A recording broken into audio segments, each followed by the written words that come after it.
Hello, everybody, and welcome back to We Are in the Golden Age. I'm your host, Peter Ross, the Mouk family. And tonight with us again is Del Star for this extributing lecture on Revelations. Del Star, would you please take this important topic away? All right, thanks, Peter. Uh, the Revelations, I'm talking about the Revelations out of the Bible. And the revelations that are in the Bible are, they talk about 10% that's left. Well, actually, it wasn't 10% that was left. It was 10% that was handed out for public consumption, because the whole of the revelations, a single copy was kept by the followers of St. John, the divine, for over 1,000 years to keep it, away from the negative that would either misuse it or try and thwart it. Hello. Anyway, long and the short of it is, standing away. Yeah, I just had to wave to somebody there in the background. In the 11th century, two things. First of all, I forgot to say at the end of the last lecture about the crucifixion of Christ. Yeah. 2,000 years ago, what was termed the Piscean Christ for the Piscean age, the last 2,000 years was the Piscean age. The Piscean Christ for the Piscean age was an individual among the population, i.e. Jesus Christ. Yeah. The Aquarian Christ for the Aquarian age, which we're just starting in now, is the exact reverse. It's Christ consciousness in everybody at the same time. Yeah. That's the woman dressed in the radiance of the sun, and a birth in the wilderness. The general population that's unaware is the wilderness. That's what the spiritual term means, the wilderness. So, the seed of Christ consciousness is planted, and then at the end of Aquarius, everybody is fully Christ conscious and ready to go back up into the fifth dimension. So, the Aquarian Christ for the Aquarian age is everybody. It becomes Christ conscious, not just one individual. Yes. So, and secondly, if Jesus got covered off just about everything on his plate, the one thing that he didn't cover off, because he never even had time to get it started, was setting up what's called the Templar grids all over the planet that by energy configurations, I don't want to say divided the planet up, but sectored the planet up into houses or divisions of different frequencies in preparation for the incoming Cast the Dragon that's coming in now, the population boom. So people with different frequencies from here would go over to that part of the planet, people from over here with these frequencies, and so on. And it was the Templar grids. They're called Templar grids, where these magnetic lines that were being set up. Jesus didn't have time or even sort of get that whole thing started. It would have been he would, if he'd been here 1,000 years or the other 900 years, would have been no problem. He got it done. So the Templars, which everybody knows about, were set up as a sanctioned group to finish that off. All right. And the Templars they were, until the church and the government, knocked them down, disavowed them and so on. They were very, very high, they were bankers, they were, carriers of the spiritual frequency at the time and so on. Under the cover of the Crusades, 4 Templars got the one and only copy of the Revelations from the followers of John Divine, and then took it up into France. They took it up around the Mediterranean to Turkey. They went in behind the Carpathians, and up, and it was like every moment was threat to life and limb. It was quite a trek, And then the Templars kept it in safekeeping for almost 200 years.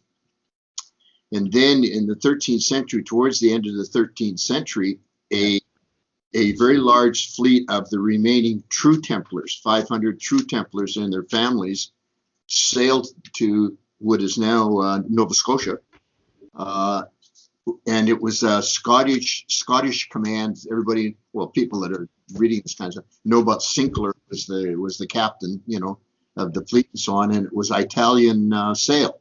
All the sailors and all of the hands on deck were Italian. they landed in pretty well what's now Halifax, and at that time, it eventually became called Arcadia. And the Arcadians, well, I'm jumping ahead of myself here. The fleet was reputed to be carrying a religious artifact of great value, and so the speculation was that it was carrying the Holy Grail.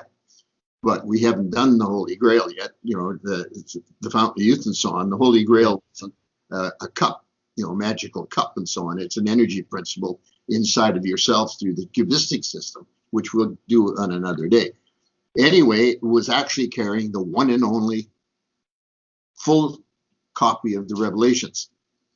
And when they got it into the Nova Scotia area down in Mahood Bay, just south of Halifax, there's a little island out offshore called Oak Island, which today is world famous because it's apparently the pit where Captain Kidd or somebody was hiding the treasure. Because here's this pit full of water out in the middle of this island, out in the middle of Mahood Bay, and people have spent millions of dollars trying to drain this pit and see what's down there, because of the supposed treasure sewn down there. Well, that's where they stashed the book until they were ready to take it down to the Mayans in Central America. And the secret to the Oak Island pit was actually extremely simple, an engineering feat. It was very, very simple. They dug a pit down in the middle of the island, put platforms down as it went down. Yeah. And about 40 feet down, they wrapped the book in waterproof cloths or whatever, Mink, wasn't it like mink wrappings or something like that? Yeah, anyway, waterproofed it. Maybe wax or something, who knows. Anyway, they waterproofed it. They dug down deeper enough so that if they tunneled out horizontally, they'd come out, underneath from the island underwater at a fairly good depth underwater. There, they put a gate with a cord, like they knew where it was. There's no way you could see it on the surface because it was floating around under the water. They knew where it was. But anyway, there was the ripcord. You pull the cord and up comes the gate. So now they've got the gate drop, and then they back everything out and yank the gate, and in comes the water. Floods the pit right to the ocean level, and that's the way it is today. So every time they bail out a bucket of water comes in. Yeah, because the gate's still up. But anyway, when it was time to take it down south, they just simply dropped the gate, bailed out the water, grabbed the book, yanked the gate, flooded the pit, and that was the way it's been ever since. And they took the book down. See, the book contained the matrices for setting up the Templar grids worldwide. Now, the 10% that was said to remain, that was given up to, steeped in analogy. So you have, the first beast, the second beast, the horns, the 10, and you have the spotted, the beast rises out of the sea. I was talking about this earlier with you guys. Rises out of the sea. It has the feet of the lion, mouth of the bear. Got it the wrong way. Mouth of the lion. Feet of the bear, mouth of the lion. Spotted is unto a leopard. It's powered. It's powered by the dragon, and so on. Well, as I was talking earlier this afternoon, I saw a book in 1970. It was the Bible in Modern English Version, in English Street, and it was called Good News for Modern Man. And I read, yes, a beast will rise out of the ocean with seaweed dripping from its horns. Well, no, there isn't a beast driving it. Out of the sea of consciousness, all right, you got to get that. Out of the sea of consciousness will rise societies, as it were, that are still bestial in nature, because they haven't come out of into full spirituality yet. And at that time, not very much. Bestial in their, their out of consciousness nature. Spotted as unto a leopard. You have Now, remember I said the Templars were setting up these. The Templars, before I jumped ahead, before they left for North America, they set up the Templar grids in Europe, Russia, China, and Africa. All right, and then they came over to North America and set the Templar grids up there. But in Europe, you have spotted as unto a leopard. Europe is what, 35 or 36 different countries. Every country, big and small, is completely different than every other country in their language and their culture. German and French are a mile apart at the border, and a German ain't a Frenchman, and a Frenchman ain't a German. Specific houses of consciousness for the current time. Spotted as unto a leopard. You can't get a better analogy than that. Spotted as unto a leopard. The feet of the bear walks a vast Russian landscape. When you start getting in the Afghanistan, Kyrgyzstan, and Pakistan, all the different stands, there's about 10 or 12 of them. And that's just the bottom side of Russia. Then you go up all the way through into Siberia, vast Russian landscape. Like Belarus and all of that. Huh? Like Belarus and in that, all the way up in the northern area. Out of the mouth of the lion has come the English language into all parts of the world. Yeah. And that was the English language is actually the mechanics of English, the rules of English. It's a fifth dimensional language, the idea of the 26 characters, each with their own sound, pop and pip, I can't, one character can make a total difference in the meaning, just by the sound and what it does. And the interesting thing about English too is a lot of people don't see this yet, but it's a very descriptive language. The sound of the word closely resembles what the word says, describes. For example, running, stop, sit, jump, yell, holler, weep. All of the action words, that you see what the word is doing by the way it sounds. It's really neat. So English is a very, very, it's capable. It was brought in because it was capable of expressing the fifth dimensional concepts of reality, which is what the Revelatorium is all about. Because there's probably 500 words that are defined in there by the context. Some say, what does this word mean? How can I understand the sentence if I don't know in advance what the meaning of the word is? So, well, the sentence is the meaning of the word, you idiot. So it's defined by the context. So you have the English language, and then, as I explained before, the root race for the planet is the Adamics. The planet belongs to the Adamics. Everybody else here is either volunteer here to help them out of the situation, or they're part of the Cast of Dragon and the group that came in through Atlantis from Meldeck and so on, that are here to get cleaned up because of the situation, opportune circumstances. So the mythology of the Chinese, of course, is the dragon. See, so the dragon is the power, and the seed of the dragon. There it is. It's the Chinese, or the root race. So those are your different images given in the revelations for the beast, meaning the outer lower consciousness of mankind in general, the sea of consciousness. So the Templars set up.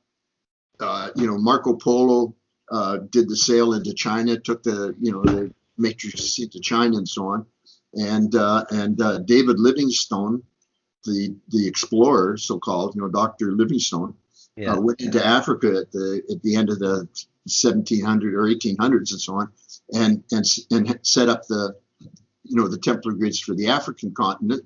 And the Templars that came across into North America, it landed in Halifax. A group of the Templars went across Canada with the Italian sailors acting as porters and so on. And they went through all the way across to the Rocky Mountains. And that's where they stopped. Because in those days, it was absolutely impossible to get across the Rockies in a winter. It was too far to go in that length of time. And you're going to freeze to death. There's no way to protect yourself from it. That's it. You could not get across the Rockies, so that was the barrier. Captain Cook later went up the west coast and set up the 9th province, i.e. British Columbia. Yeah. Smallwood blew the whole thing, and I'll get into a better description of this a little bit down the road, but blew the whole thing in 1948 when he forced the inclusion of Newfoundland, I guess it was 49, as the 10th province. So that broke the 9-point cyclonic law. And the cyclonic law that was set up was quite important because this is something most people don't realize, but it does explain a lot once you hear about it. The 2,000 years ago, the crucible for Christ was Jerusalem, Israel, Yeah. Jerusalem in particular. Well, the crucible for the Aquarian Christ this time around is Canada. All right, Canada is the crucible. That's why most of the elect of Christ and the disciples and just about everybody, all the key, were all born into Canada. Most of them out in the west, in the Rockies and BC area and so on, but in Canada. And then that's why in 1971, summer of 1971, there was a migration of light people, spiritual, from all over the world that came to Vancouver to have a look at, quote, Gastown, which was quite a phenomenon at its time. And I'll tell you that story. That was bringing to Canada, because Canada was the crucible for the Aquarian Christ, which is everybody's going to have, Christ in their heart, not just one. So breaking the 9-point cyclonic law was no trivial matter. It was actually pretty serious. So Trudeau, after he had resigned, or not resigned, after he'd quit, so whatever, had agreed through his conscience to come back in for one more chore. And that was to set up the 10-point male-female metric constitution, which replaced the cyclonic law. Because what it did was stabilize the conflict between the French and English, and it also took away the English pound system and so on, and brought in the rule of metrics, which is 10-10. Everything is, to go with the 10 provinces. 10 provinces. Now you got to do everything by 10. That was basically what it was. Now here's the funny thing. Some of us were sent out from BC to Ontario under the guise of selling leather goods. We were making leather goods and then wholesaling and set up contracts and so on.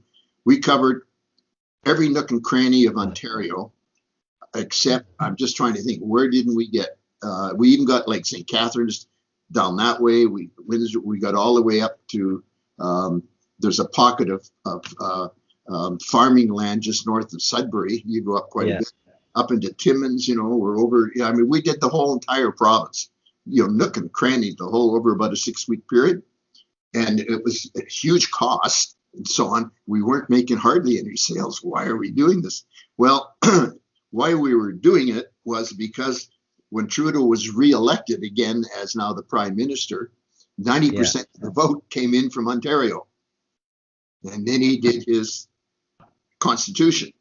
And there's another factor that was interesting here. I may have mentioned this to you before. My brother wrote, this would be in 75, I guess, wrote a Declaration of Women's Rights. Yeah.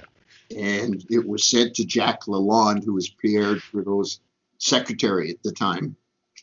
And then when Trudeau brought out the new constitution, that Declaration of Women's Rights was part of it intact. Not a word changed. It went in as was. Huge thing. Huge, huge, huge. The first declaration of women's rights on the planet. Right on, Well, Rooney got his hands on it. So-called Nietzsche Accord, because now it hadn't been ratified yet. So now Mulroney's got his hand, and he took the whole thing out, the whole women's rights section. He removed it, played around with a bit more and so on. The Constitution that now exists for Canada doesn't have the Declaration of Women's Rights in it. Yeah. So the negative got their hand in anyway, you know. So I always use the expression, you know, cause always confirms itself in effect. And even when you know something, like you know it, and you know it, and so on, it's still nice to see a confirmation come along, you know. And I had a really good one. The Templars went all the way across to the Rockies. That's as far as they could go. The Italian sailors were the porters. Yeah.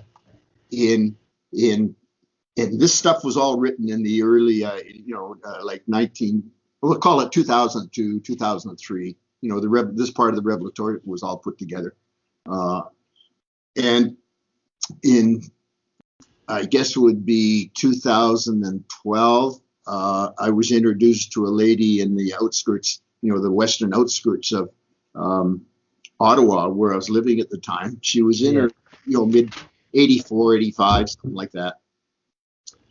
And she had been married to the senior civil service engineer for the Northwest Territories.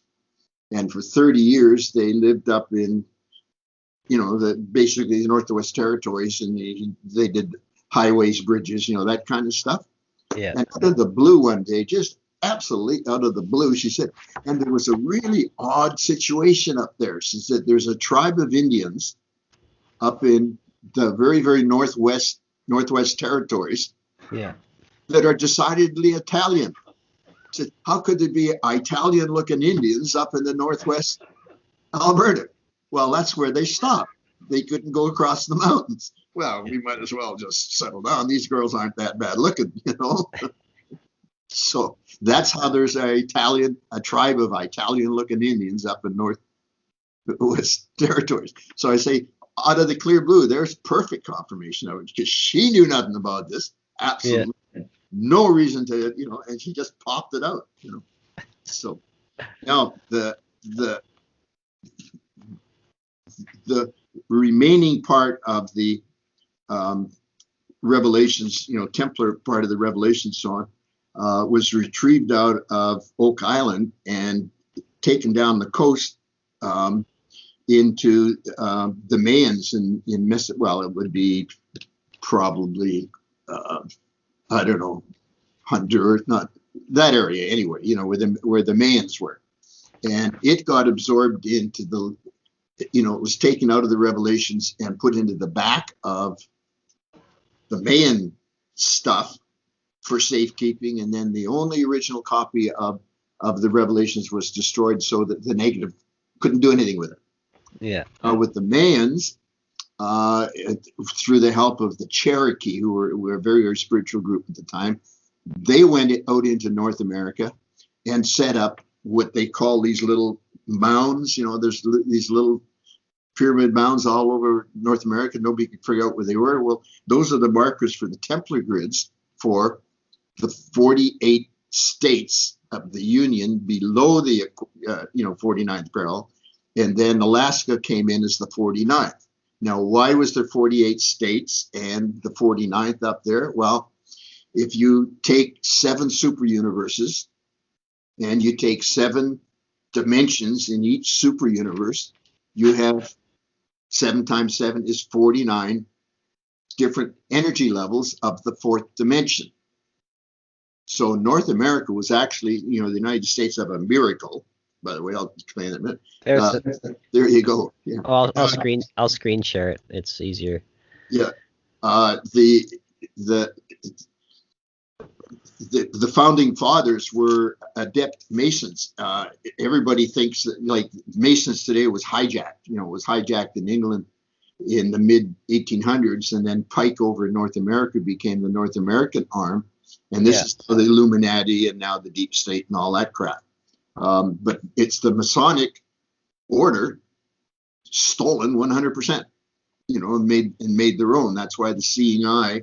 You know, people look at the dollar bill and there's the Illuminati eye, you know, so the founding fathers were Illuminati. No, they weren't. They were all high-level Masons, the real Masons, and founded the United States on the principle of 48 states and the 49th, you know, Alaska, to represent the 49 energy principles, the 4th dimension.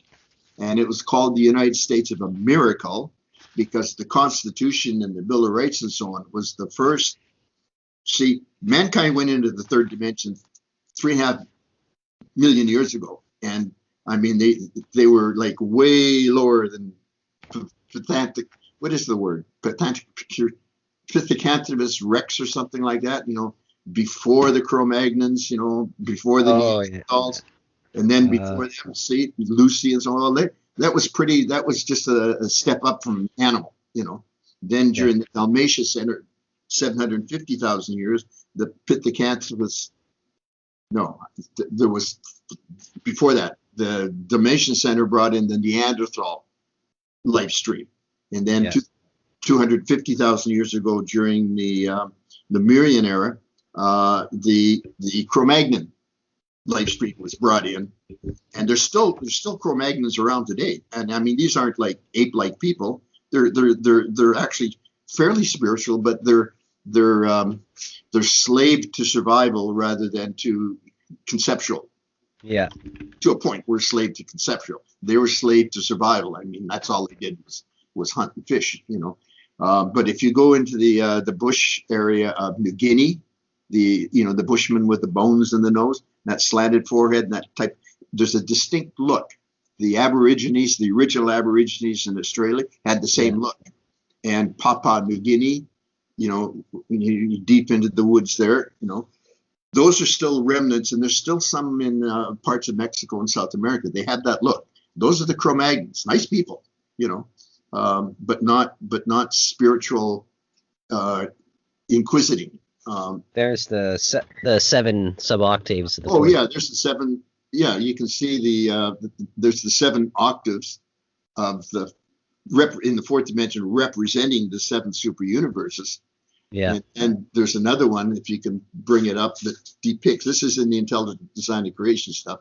No, it's not that one. The 49 astral states of the fourth.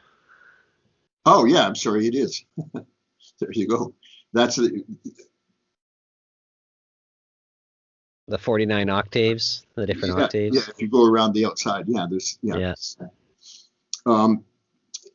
Anyway, long and the short, so that's how North America got founded. When Hawaii was brought in as the 50th state, it did the same thing. It buggered up the 49 states of the Union, and that's never been corrected. That's why there's constant instability and strife going on down there, because there was an instability inserted that's never been straightened up yet. Now, it's probably never going to be, because the role of North America, or in particular of the United States, was to be wayshowers to show the Chinese, or bring the Chinese up into Christ consciousness, because it wasn't done 2,000 years ago, and they're just started. They stayed Buddhist, and they're just starting to come into Christianity now. Christianity is a step up. It's not where they're, because the Dalai Lama of the Chinese, who was supposed to have brought them up into full not Christianity, but full Christ consciousness, got short-circuited in this incarnation. The guy that you see on TV and in the newspaper is not the Dalai Lama. He thinks he is, but he's not. Everybody thinks he is, but he isn't. The real Dalai Lama was born in northern India, on the Chinese, close to the Chinese border, so on. But when he's about 4, his parents, he was already, expounding spiritual things for a 4-year-old that were pretty astounding. So they assumed that he was an ascended master, reincarnated ascended master. So they brought him up as an ascended master. Okay. Yeah. And then at the age of 12, in the late 70s, he came out of Africa into North America as the Wonder Boy Guru. It's, Sri something or rather J.I. or G.I., I guess. But the boy guru, the 12-year-old boy guru, and he's now running a spiritual path center down in Southern California, and he's basically lost the cause. When BRICS was set up by Christ Michael and his people in 2000 and the early, well, it was about November, call it November of 2012. There was four BRICS, Brazil and so on, and emissaries went out interdimensionally through the fourth dimension, went out to 180 different countries and political leaders around the world and so on that had agreed to come into a consolidated plan for humanity, which is now BRICS. The BRICS that we has now 210 countries in it. The only one that said no, the only one of all of them that said no, was the Dalai Lama group. So I say they're lost the cause this time around. Now Saint Germain, everybody talks about Saint Germain, the I Am Society of Saint Germain. Well, Saint Germain has taken the responsibility for the Chinese at the present time. That the Dalai Lama was not to fulfill. Now, in the next incarnation, chances are pretty good that the Dalai Lama will be kept away from transcendental mastership and get back to where he's supposed to be. So, but anyway, the upshot of all of that is that North America was to be the way shorer, like high tech, I don't know, high tech started here now in China, I mean, everything that North America done, China's done, follow up. Now there's a bunch of crap going on because the negative has got a big hold on China through the communist side. That's not going to, I'm not going to be the one to say it's not going to last for long, but I'm predicting that it won't last for long. It's looking pretty grim right now, but it's not going to last for long. But North America's finished its role in all of this. So United States will never build back up to be this huge world leader and everybody else is way, way down there like it was, because the planet's being handed back to the Adamics, i.e. the Chinese. So that's already, you're seeing it in works. Chinese, the whole Chinese, Indonesia, building. They're building stronger and stronger year by year. That's what's supposed to be happening. Yeah. Right? So now it's not supposed to be building through communism, mind you. Now capitalism too. See, it's a spiritual point of view. Capitalism that's for the benefit of a handful of shareholders is not good. But here comes Paul Newman as an example. He becomes, a famous actor. He's quite a nice fellow. Met him in Edmonton, and it's a long story. Met him in Edmonton in '78. He was running his race cars, and there was an old airport at the north end of Edmonton that was being decommissioned, and they were going to, tear the land up and build houses on it and so on. So they decided to send it off in grand style by holding a Formula race on the old runways. Oh, so, cool. Deals. Yeah, it was really quite fun. So we set up there with booths selling leather and doing our stuff, and he came around, checked us out, see what's going on, yacked with us a bit and so on. And very, very uneffaced fellow, just a very normal, not egotistic in the slightest. I mean, you had to like him. Just that's the way to put it. You had to like him. Anyway, so he incorporates a company selling condiments, like relishes and chilies and sauces and all of these various things, under the name Paul Newman, and the profits go to humanity. There's your capitalism. Yeah. That's where capitalism resides. Communism, if you look at it, is okay, but it's way off the mark because the goal or everybody's attention or devotion responsibly goes to the center of the the communist, the government. That's where. But if you had a communist country where Christ was the center, everybody was, then you'd have again a spiritual. See, so you could go communism or capitalism either way, as long as Christ is the center of what you're doing. That's what it's supposed to be, and they can both coexist because they're not competing against each other. See? And that's eventually how it'll probably unfold, But anyway, as things go, the United States' role in the whole big picture is now starting to come down. Not in a drastic kind of way. It's not going to get phased out to nothing, obviously. Yeah. Then we don't have to worry about no big 3 mile high tidal wave or anything like that. No, no. Actually, that's it's funny that you brought that up because I can jump in with that. There was it's not by, I think I mentioned last week the galactic triumphant were really ticked off when Christ was crucified.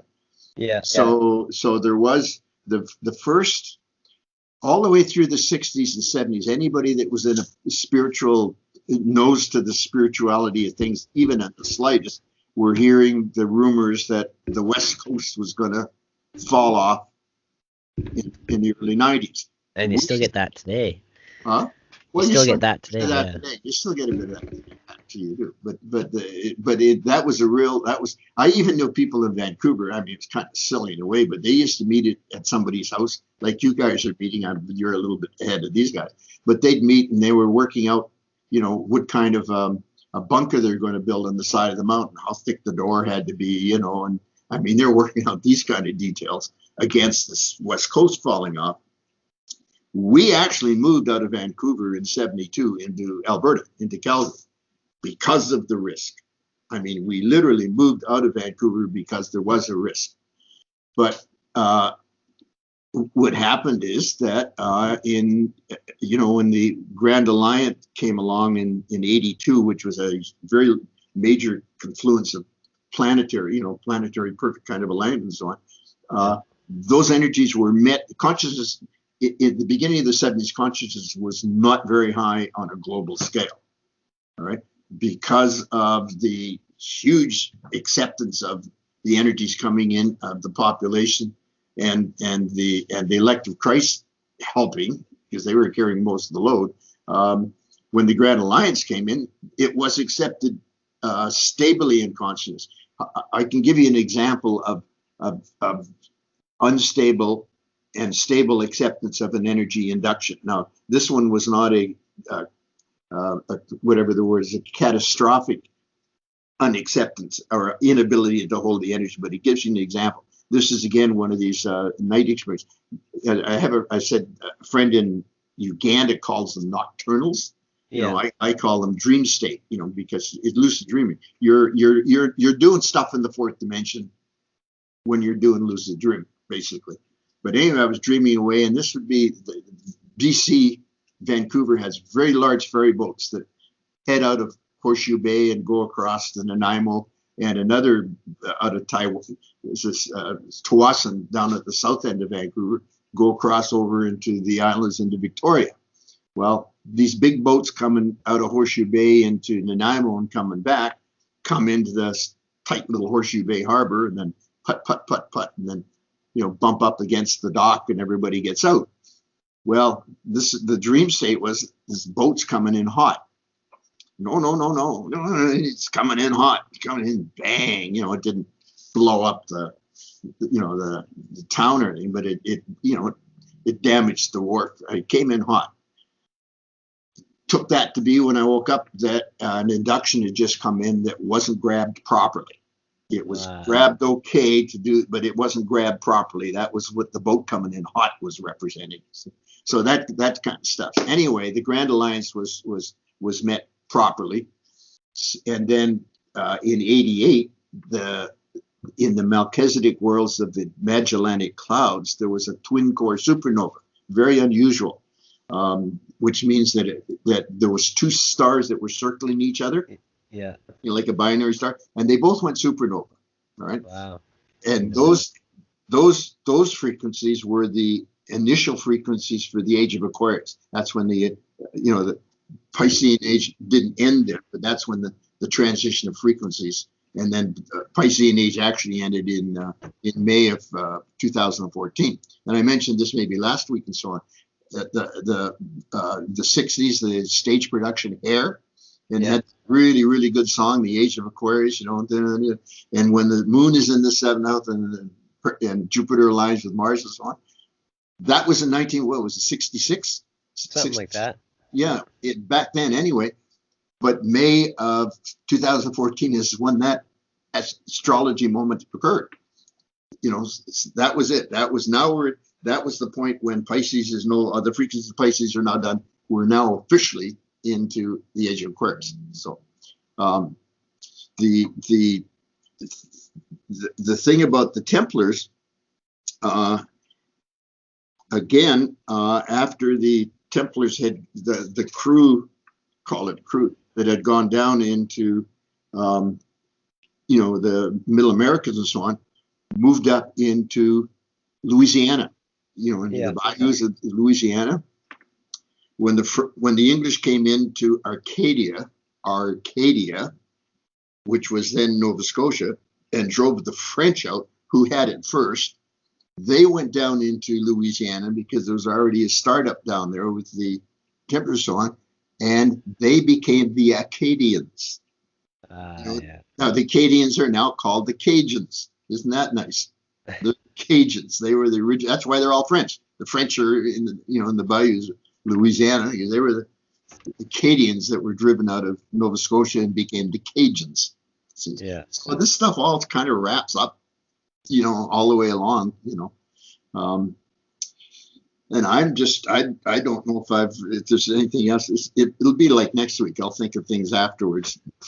Oh yeah, for sure. Well, it'd be like the same thing as how in Atlantis the Negro race was actually the slave masters and they were cruel, and then when they got that wasn't meant. Sure, yeah, that's a good point, and it's right on the money. We're talking about the different houses that were set up and so on. Yeah. The people up in the Pacific Northwest are very different than the people down in Texas. I mean, one has a really slow drawl, and the other has sort of like New York has a very fast, abrupt drawl. And during Atlantis, the slavers were the black race, and in this incarnation, it was reversed. The blacks were enslaved for those souls to experience what they were doing before, so they would never do it again. Yeah. And they were brought into the frequencies of the Deep South, where the white people living there, who were the ones that were slaved, would have a chance to compassionately let the past go. And that to a point is started, but there's still the hatred, which is based on fear. All right. But there's a lot of people now, blacks are black, white are white, who cares? They've got past it.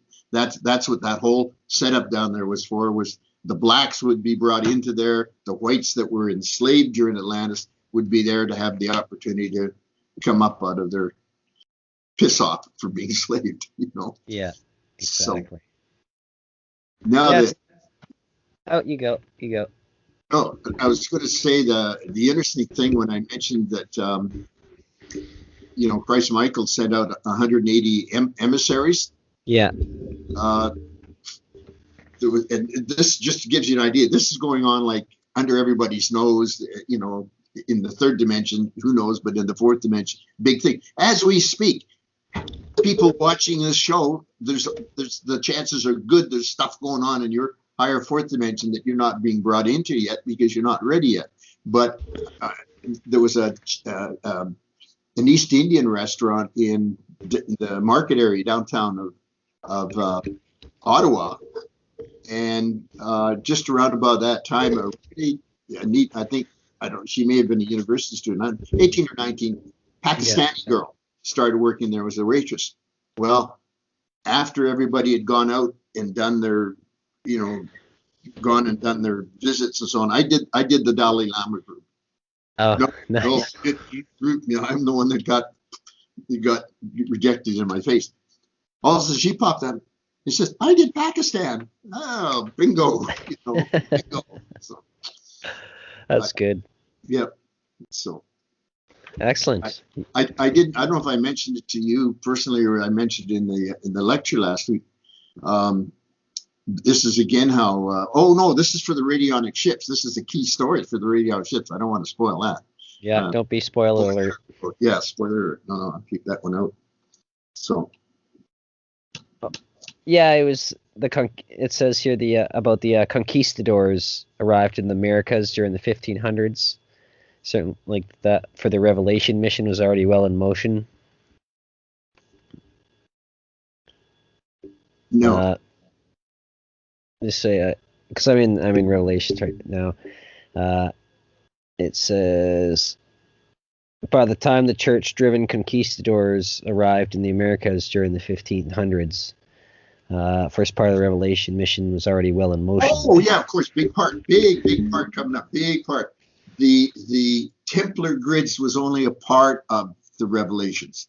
Okay, the other part of the Revelations was the whole schedule of inductions that were going to be occurring, 49 of them. That were going to be bringing mankind's consciousness up from an awareness of consciousness up into the use of consciousness. All right.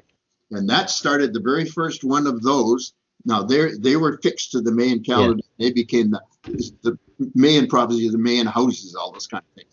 Well, the first of those inductions, the 49 specific that it was hit in this October 10th at about 10 a.m. in the morning.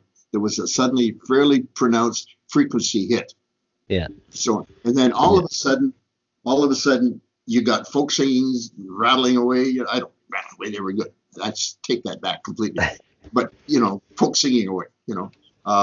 Instead of I love you, you love me, please don't leave me, I can't live without you, that kind of stuff. Yeah. Which is what the pop stuff was at the time. So here's the folk singers singing nice stuff, and on the heels of that, all of a sudden, here comes the hippies. It's a funny story. I'll tell you this one.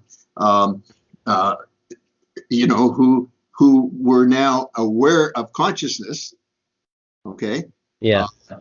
Their parents, who were the straights, are the last generation. The last generation were the parents of the baby boomers. Yeah. The hippies and so on. And this is, you could really see that like in 82, 83, 84 and so on. The movies were Doris Day, Rock Hudson, popcorn fluff. Yeah. Like acrylic coffee tables, that kind of stuff. And then all of a sudden, here comes Dustin Hoffman with The Graduate. Here comes 2001. The movies change all of a sudden. They're now starting to teach you something. See, all of a sudden, just like that. And then all the way along, these different houses have been coming through. Patched on the back end of the Mayan calendar and so on. And the last of those was the 49th that came up just before December 21st of 2012. Yeah. And like I mentioned before, too, 2012, nothing happened. Everybody, it was a big whoopie-doo. Nothing. So what? Nothing occurred. Yeah. Wrong, because there was a huge thing going on in the higher dimensions. Because we had just finished a 24,000 year cycle, which had started with the Garden of Eden and just finished. We just now started into the age of Aquarius and so on.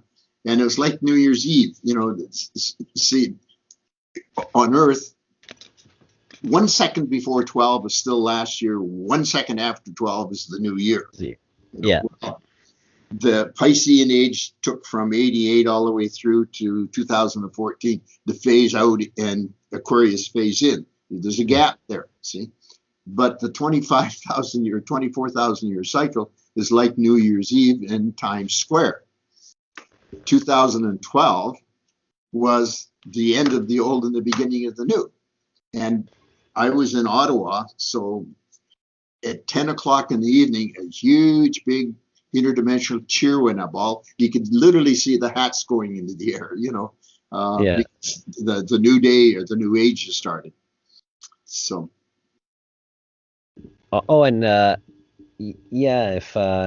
If you want, we can answer this question from Brian. It's not necessarily on the Revelations topic. It's on the Tree of Life. Sure. From Tree of Life. Okay, he says, like he's talking about personal induction and discharge. Your cosmic induction and discharge periods similarly cause speeding up of your atoms, like a gradual rising. Yeah. Like he's quoting the Revelatorium there. And then it's talking about, those of you who meditate can hit upon these various kinds of inductions and discharges by accident.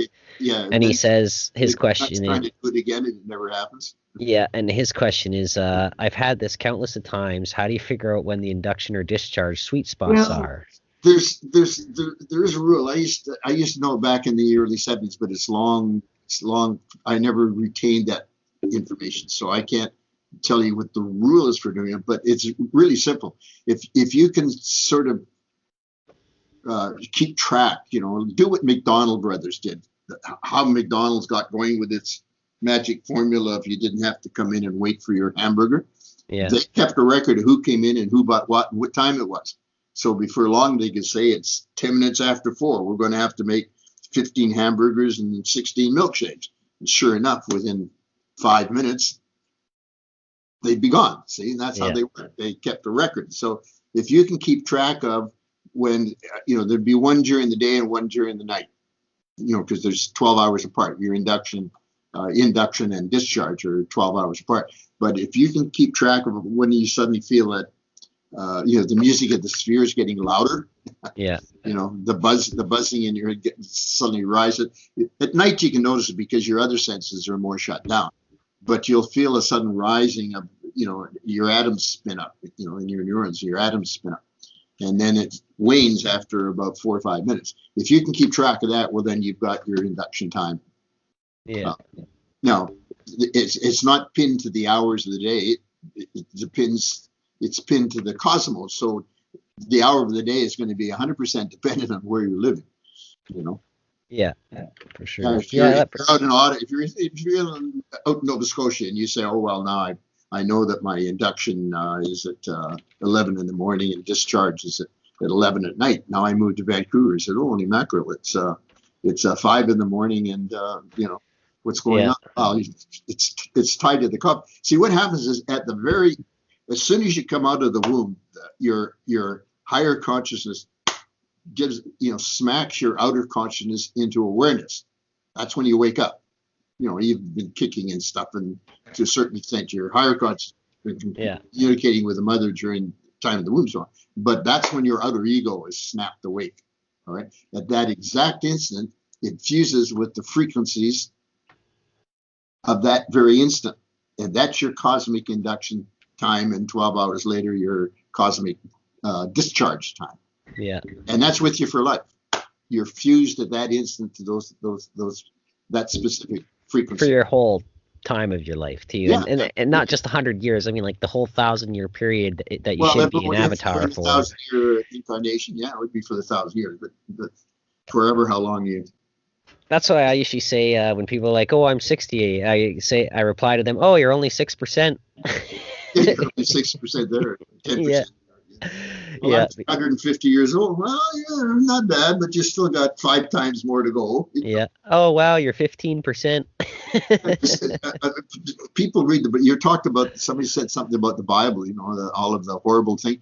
See, the Old Testament, and this was, I probably mentioned this last week, I can't remember, but the Old Testament was about the demigods that were passing themselves off as God. The beginning of Genesis talks about God. That's God. Then all of a sudden, it starts talking about the Lord. Well, the Lord is one of the lesser guys, and it stays that way for the whole rest of the Bible. The Lord does this. The Lord got ticked off and, wiped out a whole, well, but God doesn't do that. See, Jesus come along, and right in the face of all of that said, no, here's a forgiving Father. Just imagine the load on his shoulders to walk up to a whole wall of people that believe that the Lord is going to tick them off, and say, no, that's all wrong. God's a forgiving Father. See, big, great, beautiful. Yeah. So, but that's why, there's so much, like Debbie, our friend Debbie said she had trouble with the Bible. She's because of so much violence and mayhem. We had a Bible, and it was a Bible for kids, mind you, when I was a kid. And I used to thumb it all the time. Well, I used to, and an artist would have carefully done pictures depicting certain things. Yeah. Well, they were depicting horrible things. I could, that was it. That was it for me. So. Oh, I understand. Forgive them, for they know not what they do. That's basically it in a nutshell. Forgive them, for they know not what they do. You know. It's just like everybody praying to Jesus when they should be praying to Alpha and Omega, and then it's your guardian angel behind you praying on your behalf because you know no better.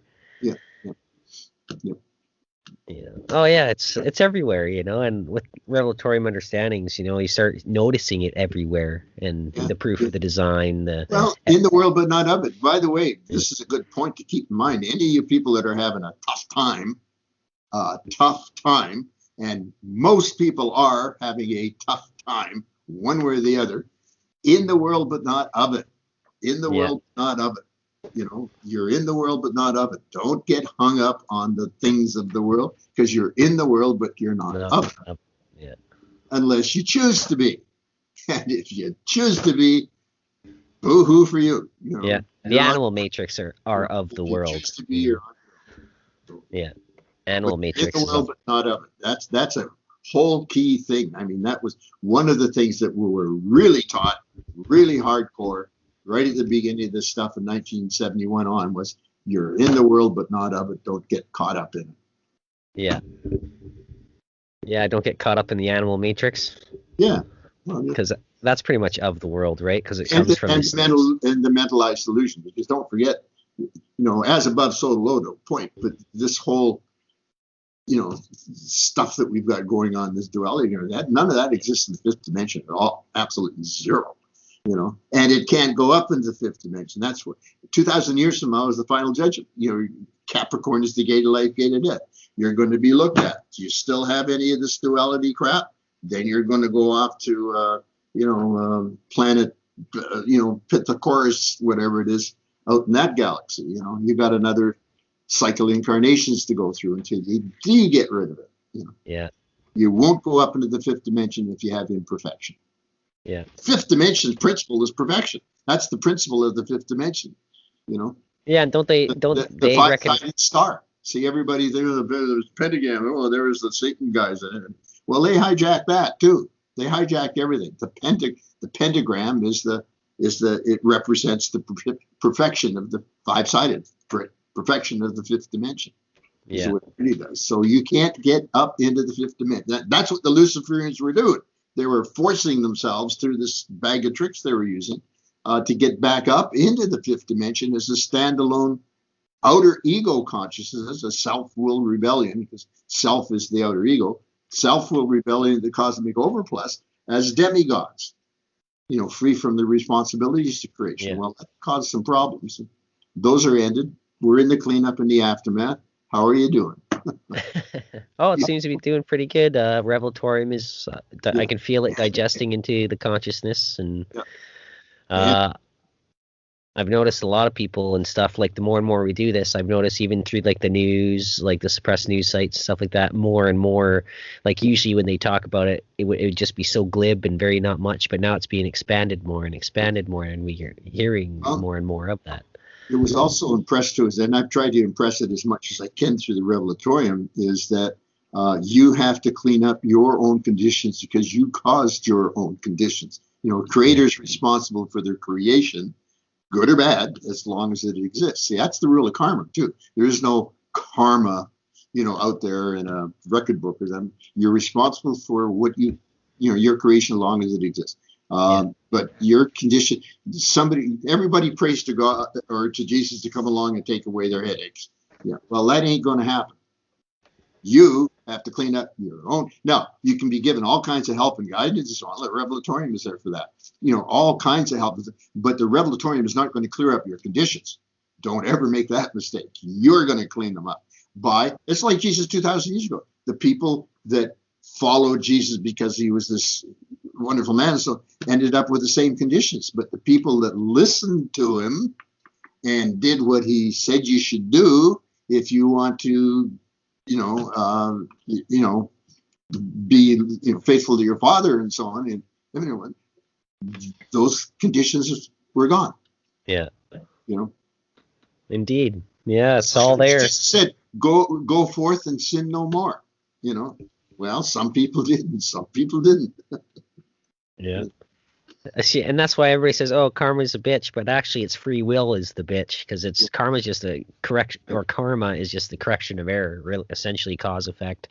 You know, giving you that chance to correct your error again. And You know? and here's another thing too. If you're not sure about something, if you read something that sounds pretty good, but is it right or not? Cause always confirms itself in effect, and it might take years. I mean, here's the one I told you about, the Revelations, the Italian sailors. And that was what? Yeah. That was what? 20 years, almost 20 years. Yeah. Sorry, 15 years. About 15 years between the start of it and the end of it. Yeah, Cause indeed. always confirms itself in effect. That's awesome. It's all there. The Revelatorium says it. And this is still like just the Cliff's Notes of the understandings that are out there. Now, I mentioned the Cosmic Overplus. Yeah. That's going to be next week's lecture. Okay. Now, the whole term of the Luciferian deal is the Luciferian self-will rebellion of the Cosmic Overplus. Yeah. What the heck is the Cosmic Overplus? That's what we're going to be talking about next week. Cool, and we're not going to spoil it. But it's a good topic, yes, very much so, and it'll get everybody's heads around, more of what's going on, because it's, contributing to this.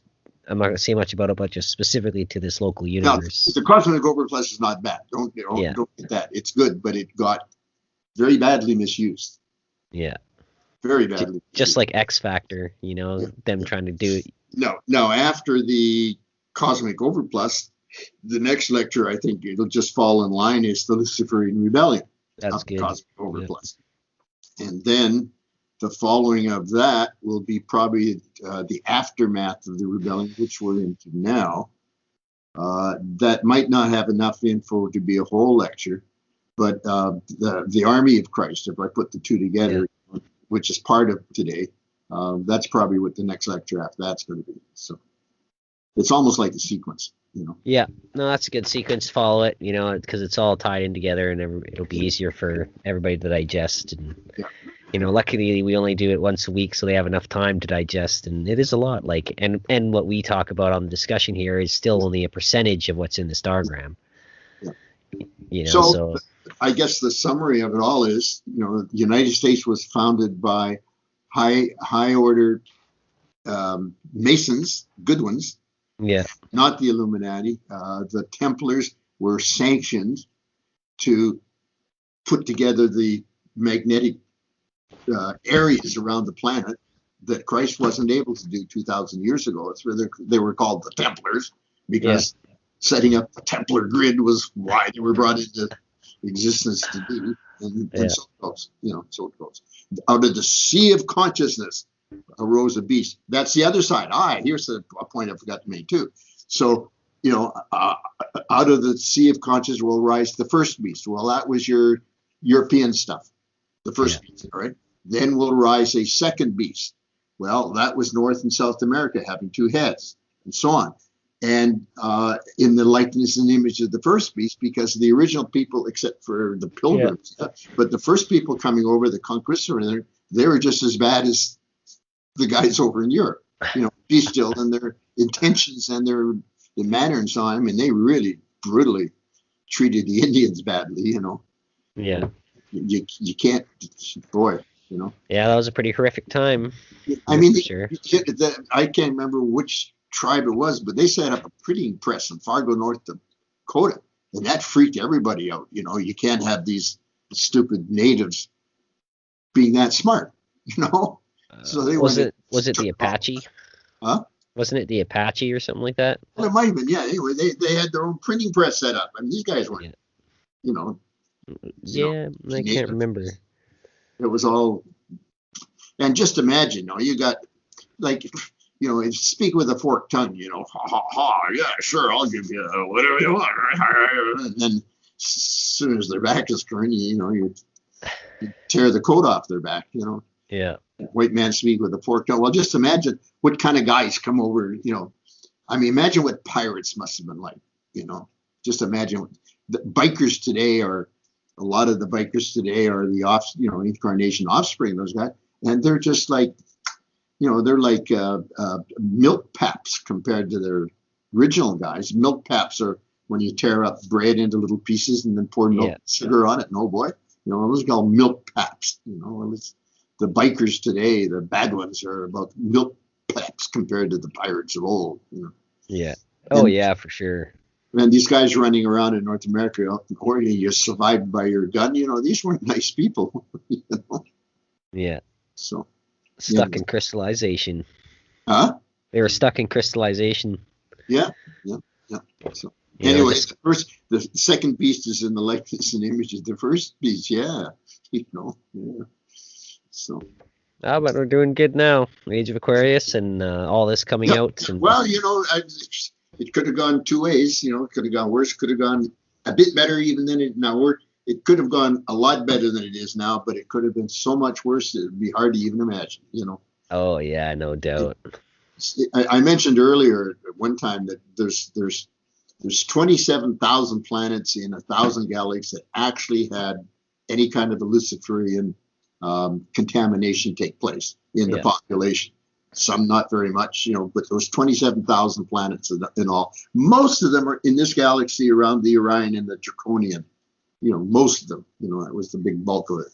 But out of the 27,000 planets in the fifth dimension in the lower fifth dimension that had some effect, there was only 2,500 out of all of those that actually had a third dimension, like we have here. And Earth is at the lower 10% of how bad things are. And, but we're at the top of the 10%. So, you're getting down into the 6%, the 5%, and now you're going way, way past the Nazis and the communisms, Yeah. So, but you're going the other ways. You're getting up into like Pleiadian. The Pleiades has both. They have some negative planets and some fairly highly evolved third dimension planets getting closer and ready to move back into the fifth. Pictor is way up there, and Teres is almost at the top of the 49th octave, ready to go back up. So there's Earth has a lot of growth to make, but at the end of 2,000 years from now, all going well, it should be done. Because Earth is the beta test A, and B, it's got all the energies coming here for its own evolution. So it's got a speed up going on. It's got a big speed up going on. If you don't make it out of back into the fifth dimension on this run, it's probably about 750,000 years before your next opportunity to come out of the third dimension. No matter how spiritually evolved you are, it'll be about 750,000 years before the energies are not ever going to be equivalent to what they are right here, but are going to be comparable enough to make that transition. Make that transition. 750,000 years is the next. Well, let's hope you're living 1,000-year avatars, because then it's only 750 incarnations. now the voluntary, we're all most of the voluntary, of course. There was already ascension, by the way, in 1999. I think there was a group that was already ascended back up, not because they were per se perfected and ready to go, but they'd been here a long, long time and were getting really, really tired, weary, and they'd been loyal all this time, and they'd worked hard at it and so on. So there was a special container made for them up in Orion where they could go up, and they were shielded from, back up into the fifth, but they were shielded from the rest of the fifth dimensional community, where they could finish off in a much more, less arduous circumstances to finish off there, and then brought out into the rest of the fifth dimensional community. And there's probably going to be a couple of more of those too, well, that's that. I've been here for the long haul, so obviously as a way shower with helping with Revelatorium and everything like that. I took it on as additional responsibility, so because independent energy was my incarnating responsibility, and then and then Revelatorium, and it all goes together like hell. Well, not like hell, but the astral hell states, But technically, those all go together too in the cubistic matrix. So everything is cubistically together. That's the one. We're all one big cubistic matrix. Yep. Essentially, right? All right. I'm not sure I caught that. Can you repeat that? Oh, we're all one big cubistic matrix.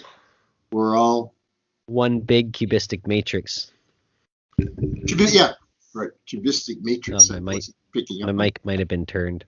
No. It's just it was blurred, cubistic matrix. It didn't come out clear. I wasn't quite sure. So yeah, we are. Yeah. But the cubistic matrix has been meddled with. That's the problem. That's as a matter of fact, that'll be exactly what next week's lecture will be about. Oh, it's gonna be a good one. What did the one on Lucifer the week after? See, everybody they know about Lucifer. Who the heck was Lucifer? Most people haven't a clue. What did Lucifer do? The Urantia book talks at length about Lucifer and the rebellion and all that, but it never said what did he do that caused the problems. Yeah. See? What did he do? Yep. So, Okay. Excellent. So what, call it then? Yep. Alrighty, cool. Yeah, it's been an hour 10 and the previous couple hours before. So excellent. Alrighty, everybody. Thank you for tuning in. Please like and subscribe. We are in the golden age. I'm your host, Peter Ross of the Milk Family. I'd like to thank Dell again for tuning in for this discussion lecture. It's always appreciated to the Revelatorium and universe community. May the angels sing in heaven over what we're doing, because the heavenly choir, Yeah. Oh, and they probably do every time another soul tunes in.